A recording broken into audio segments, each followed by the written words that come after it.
Hər vaxtınız xeyir olsun. 3 gün yağış yağacağı ilə bağlı bir xəbərdarlığı diqqətinizə çatdırırıq. 29 sentyabr tarixli və gündəm xəbərinin efirində bu açıqlamanı diqqətinizə çatdırırıq. Belə ki, diqqətli olun.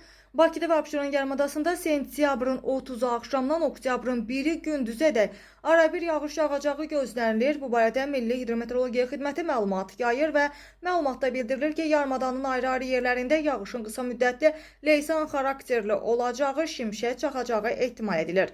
Rayonlarda sentyabrın 30-u axşamdan başlayaraq oktyabrın 2-si axşamadək hava şəraitinin fasilələrlə yağıntılı olacağı, şimşək çaxacağı gözlənilir. Ayrı-ayrı yerlərdə Qazax, Gəncə, Qarabağ və Şərqi Zəngəzur, Balakən, Şəki, Quba, Qusar, Mərkəzi, Aran, Lənkəran, Astara zonasında yağıntıların leysan xarakterli intensiv olacağı, dolu düşəcəyi və dağlıq ərazilərdə qara keçəcəyi ehtimalı var və bundan əlavə yağıntılı hava şəraiti ilə əlaqədar çaylarda sululuğun artacağı və bəzi dağ çaylarından isə qısa müddətli daşqın və selin keçəcəyi də gözlənilir.